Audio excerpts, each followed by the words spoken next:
The production of this program is made possible thanks to the support of the following and viewers like you. As we all know, the price of gas is skyrocketing. It's a big issue for the President of the United States, namely because he's under fire to address inflation.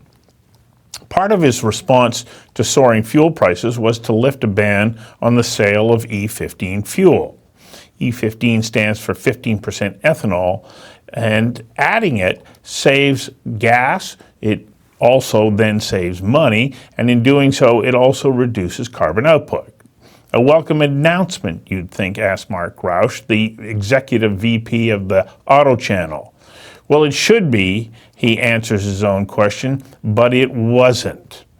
Ethanol, says Rauch, is the forgotten alternative fuel, the only one that blends with current gasoline while improving air quality and saving money. So, if ethanol is the magic bullet in the fuel sector, why is it so maligned? Well, Rauch says it's historical, and the reasons are hysterical. Namely, he claims it comes down to the power and influence of the Rockefeller family. To take us on a fascinating examination of the history of ethanol, I invited Marc Rauch to join me for a conversation that matters about the remarkable advantages to a fuel supplement that you can only buy at 4 gas stations in all of Canada and sparsely throughout the United States. Marc, welcome. Hi, Steve. Great to be back with you again. You know, we really, as a general population, don't have much of a relationship with ethanol. What exactly is it? How is it made? And what is it made from? Well, ethanol is drinking alcohol. It's different than isopropyl, which is basically rubbing alcohol or wood alcohol or methanol. Those are all, everything that ends sort of with the alls, methanol, ethanol, all that. Those are all alcohols. They're made differently, and only one kind of alcohol is drinkable, and that's ethanol. And just as you would think, it's made from different types of grains. So it could be wheat, barley, could be made from potatoes. Anything you would make drinking alcohol from can be made into ethanol fuel that you would use in an engine. It just has to be a high enough percentage so that it doesn't have too much water or other ingredients in it. But it's just drinking alcohol. Can you make your own? Yes, and that's one of the best things about it. It's a control device, if you will. I mean control. I don't mean to say you're in control, but it stops other people being in control, because anyone could make their own ethanol fuel. And in the United States, you could get a permit where you can make up to 10,000 gallons of ethanol a year. Doesn't cost anything. So if you have a still, you can get this permit. And that's if you distilled it to be a high enough alcohol percentage, that would pretty much take you through most of the year in terms of your fuel needs, if that's what you wanted to do with it.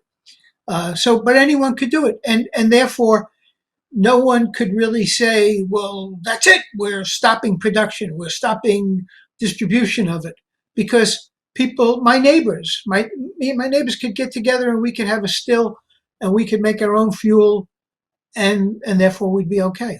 In fact, a couple of years ago when I went to Australia, I started my speech off. I was doing a speech about ethanol, and I started it off with a clip from Mad Max, the movie with Mel Gibson. And I said, if the people at that time in the future understood that they could make their own ethanol for fuel, then Max and all these bad guys running around, with all the crazy outfits and stuff, they wouldn't have had to get crazy about the only remaining gasoline. They would have all just made their own ethanol, and they could have powered all their vehicles, and would have been a much safer time. in that movie. But I guess it wouldn't have been as good a movie. So when I bring up the topic of ethanol with people who are well informed, they can't help but go, "Oh, hang on a second. Are you not taking from the food supply then to make fuel for a car?" Because we hear that repeatedly. Is there a risk here that we're going to take food out of the food supply chain just so that we can run automobiles, internal combustion automobiles? It the corn that's grown for ethanol fuel is primarily not consumable by humans. It's not suitable for humans to eat. It can be eaten by animals, and in fact, when they make ethanol, the exact same corn, the same kernels that go to the making of the mash that gets then distilled into the ethanol fuel, that those remnants are then fed to the animals, cattle, cows, right, pigs, chicken, things like that, and those are animals that we do eat, and that is full of protein. So it's actually the best part for them. If animals eat corn, corn on the cob, they're eating the starch. The starch doesn't do anything for them. It doesn't do anything for the people who raise cattle for food. What they want is the protein. So they're getting in the dried distiller's grains, they're getting this great protein fit food to feed the animals. So we're actually getting more food and more fuel at the same time. So it doesn't take anything out of the mix. I got to get you to hang on for a second while we take a quick commercial break. We'll be right back. The production of this program is made possible thanks to the support of the following and viewers like you. So what happened? How come then, if it is such a wonderful source of fuel, why does the automobile industry malign it or discount it? Well, a large part of the automobile industry historically or hysterically doesn't malign it and hasn't maligned it. For example, Henry Ford knew that ethanol was great. The primary scientists at General Motors, who were then responsible for inventing leaded gasoline, they knew that ethanol fuel was the fuel of the future. Harry Ricardo, a very famous British engine designer and builder, knew that alcohol was the best. So people knew it. People in the industry knew it. What happened was that General Motors scientists, in experimenting with different ways to increase the octane of gasoline, they tried different things. They knew ethanol was great, but for fun, they were trying different things. Not for fun, for business. And one of the things that they used was tetraethyl lead, and that allowed the gasoline to mitigate the engine knock that was occurring if you didn't have any additive, if you didn't have ethanol, for example, in the fuel. Higher compression engines required this. So they did this, they saw that, okay, well, this could work. And what happened was that somebody at General Motors said, well, we could patent this. And if we patent this, we can make billions of dollars. And so that rang a whole bunch of bells. Now, they couldn't do the same with ethanol because ethanol has been in the public domain for 2,000 years, 3,000 years, whatever the time is. There is no secret to making ethanol. So they couldn't do that, but they could do it with leaded gasoline, with tetraethyl lead. And so that's the direction that they went in. And in doing so, now, General Motors then partnered with Standard Oil. General Motors at the time was the largest automotive company in the world. They partnered with the largest oil company in the world, Standard Oil, which is was primarily owned by the Rockefeller family, and they partnered with DuPont Chemical. And so there were three of them. Now, the interesting thing about DuPont is that the DuPont family owned a majority, or certainly the controlling interest. They owned an enormous part of the stock of General Motors. And Pierre DuPont, who was the leader of the family, he was the president of General Motors.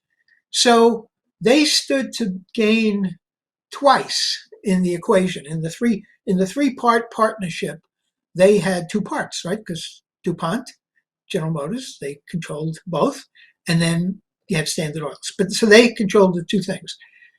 So to them, that was the smart thing to do. They didn't own farms. They didn't own any distilleries. That wasn't their business. So they went off to do leaded gasoline. Now, in England and in Europe, they were using ethanol as an additive, both to extend their supply of gasoline, number one, and also that as these higher compression engines were being developed in England, Europe, rest of Europe, they were using ethanol as the knock mitigator to run on the higher compression engines. Europe knew of the dangers of lead. They've known about it for 2,000 years. So they were concerned about using leaded gasoline. They didn't want to use it. Standard Oil, the largest oil company in the world, and one of their baby companies, which at the time was called Esso, we know of them today as Exxon, they still wanted to sell fuel in England and in rest of the world. So they created something that they called power alcohol. And power alcohol was ethanol gasoline blends. And that's what they sold from the 1920s, late 1920s, into the 1970s. And they always marketed it as being cleaner, safer, more powerful, and more economical than any other gasolines. And for some strange reason, very few people made the connection that what they're doing in England, they could be doing here. This is our second break. We'll be back in a moment. The production of this program is made possible thanks to the support of the following and viewers like you. How much cleaner is ethanol than gasoline when it burns? Well, the best way to really talk about that is to say, if you look at some videos, which are online and they're on the Auto channel, we have them, you look to see gasoline without ethanol burning, and then you look to see what ethanol burning looks like. And we have them side by side. The gasoline produces black smoke. If you have anything over it to capture the black smoke, like a white napkin, it'll get completely black, right? That is what develops, that goes into the air, and it develops in the fuel system. If you look at the ethanol, it's clean. It doesn't look like anything, doesn't look like anything emitted. Now, when you combine the two of them together, as we do now with blends like E10, E20, E15, E85, so there is a mix because you have gasoline and you have ethanol. So the gasoline, of course, produces the debris, the black smoke, and all the rest of that. But the ethanol doesn't contribute. So now, to directly answer the question and say, so how much cleaner would E15 be, or E85, or E25 be compared to E0, which is ethanol without gasoline without any ethanol? It could be, depending on the blend, it could be 40% cleaner, 50% cleaner, 60% cleaner. So it really depends. And if you get to a point where you would say, oh, well, it's really not clean enough, we want it to be cleaner, well, then it means you should up the blend. So don't use E20, don't use E15, don't use E10, use E30, use E40, use E50. So, is there still not a carbon element that is released on the burning of ethanol? Because you are using a carbon-based material to begin with. When you burn it, are you not also still releasing carbon into the atmosphere? Yeah, yes, but what you're not releasing are are the um, are the particulate matter that is what can cause most of the problems, for example, in people's lungs. It's it's not releasing into the atmosphere any of the burnt debris, the black smoke, and there is no benzene, toluene, or xylene in ethanol, and so you're not releasing those things into the air. And you can't make gasoline without it containing what's called the aromatics, which are the benzene, the toluene, and the xylene, and those are highly poisonous. A study, I think I mentioned this to you a couple of years ago when I was on the show last time, a study done in the late 40s by the um, American Petroleum Institute, which is the leading mouthpiece organization for the gasoline, for the oil industry. They did a study in the late 40s that said there is no amount of benzene that is safe to go into the atmosphere, safe to humans. But you can't make gasoline without having benzene in it. Well, I would also point out that the difference would be that if you're generating carbon from what had been a plant-based material to begin with, you're not pulling carbon that had been sequestered in the earth and putting it into the atmosphere. You're actually part of a biogas loop, which is the carbon comes down, is absorbed by plants. It was already in the atmosphere, and you're just cycling it back. So it's a completely different equation. Third and final break. We'll be right back. The production of this program is made possible thanks to the support of the following and viewers like you.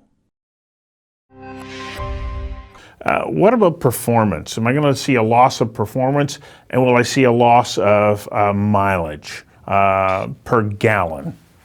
The ethanol if you take a gasoline engine, standard non-flex fuel car, and you put E10 in it, the E10 will probably get slightly less mileage than if you were using E0 gasoline. And that's because the engine is optimized to run on the gasoline. Now, if you use the E10 or E15 or anything higher, there's a big difference in price, or the difference can be big. And that difference usually makes up for the loss of mileage. So typically, you would still come away with saying that in using the ethanol blend, I have a net gain from doing it.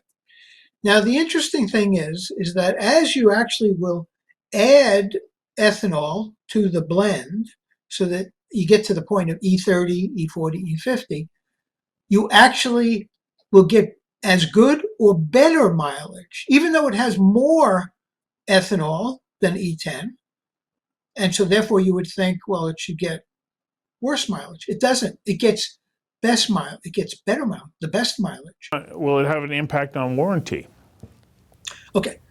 Yes, it will, because the manufacturers say, oh, you shouldn't use anything higher than this. If that's of concern to you, then you shouldn't do it, right? People shouldn't do it. And I never say to people, just go and do it and don't worry about the warranty. I say, it's a warranty, and you have it, use it. But warranties run out, right? You get to a point of 3 years or 5 years, or in the case of Kia and Hyundai, and you have a 10-year warranty, and you get to the point and you no longer have a warranty, then do whatever you want to do. But here's the important thing. The exact same vehicles that we have here in America and in Canada are sold in Brazil, and they are in Brazil, and they have the same structure of new cars, newer cars, old cars, very old cars that we have, right? Same thing.